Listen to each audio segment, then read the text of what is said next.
She sat in silence, parked near Gate 18. Hundreds passed by, rushing toward flights, business deals, and busy lives. But only one man stopped. And when he asked, "Why is she alone?" he didn't just break the silence. He uncovered the secret no one saw coming.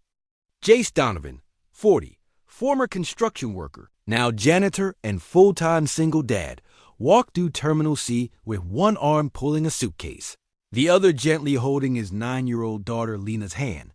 Lena was quite nervous about the new city they were flying to.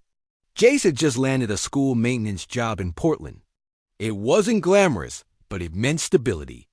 And for Lena, that meant the world died as they passed Gate 80. Something strange stopped him. A wheelchair. Parked against the wall. A lone dot in it sat a young girl around Lena's age. Her long chestnut hair was neatly brushed, a silk scarf wrapped gently around her shoulders. She wasn't crying. She wasn't panicking, Dot. She was simply still. Like she had given up being noticed. People rushed by. A couple glanced, but none stopped. Even the airport staff seemed to avoid eye contact. She had a name tag hanging from her neck. Lila Vale. Next to her, a suitcase with a luxury brand.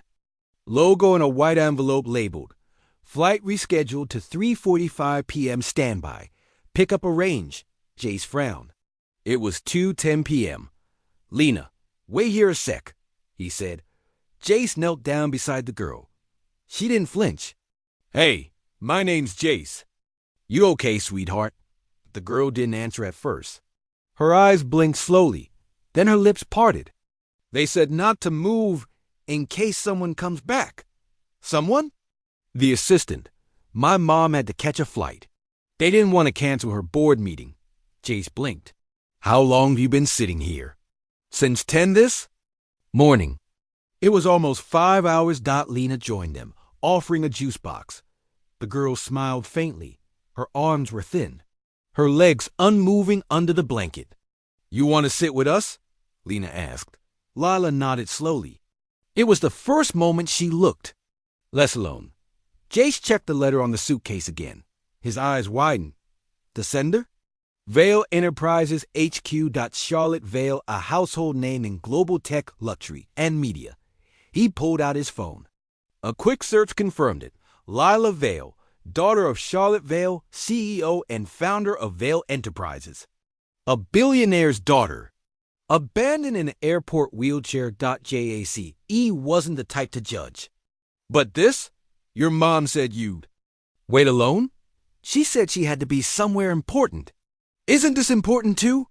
Lila didn't answer. But her silence was louder than any words. She fiddled with a tiny beaded bracelet on her wrist.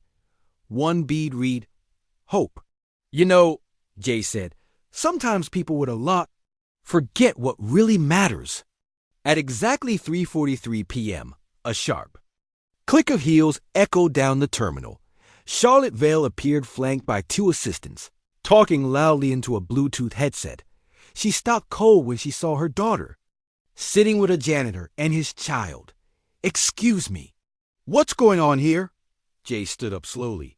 "She's been waiting for hours." Alone. People walked past. I figured someone should stop. Charlotte's assistants tensed. "You don't understand who I am," Charlotte said. "You're right," Jace replied calmly. "But I do understand who she is. A little girl who deserves to be treated like a daughter, not an afterthought." Lena squeezed Lila's hand. Charlotte's eyes flicked between them, and for the first time, they softened. Charlotte knelt slowly beside Lila. "Sweetheart, I didn't know they left you like that." "It's okay," Lila whispered. "No, it's not." And in that moment, something shifted. Charlotte pulled her daughter into a hug. Before Jace and Lena could leave, Charlotte stood again. "You're a single dad?" "Yeah. You work in schools?" "Custodian, facilities, whatever needs." "Fixing." Charlotte smiled faintly. "We need people like you. Real people. People who care. Would you consider joining our corporate facilities team in Boston? We'll cover relocation." Jace blinked. "Are you serious?" "Dead serious." I've spent years hiring the smartest minds, but right now, I need someone with the right heart. 6 weeks later, Jace and Lena walked into Vale Enterprises, HQ in Boston. Waiting at the door, Lila, in her wheelchair, beaming. I saved you a spot next to me in the cafeteria. Jace looked around the lobby. Massive glass windows, gold-lettered logos. Business elite, but it wasn't about the title. It wasn't about the pay.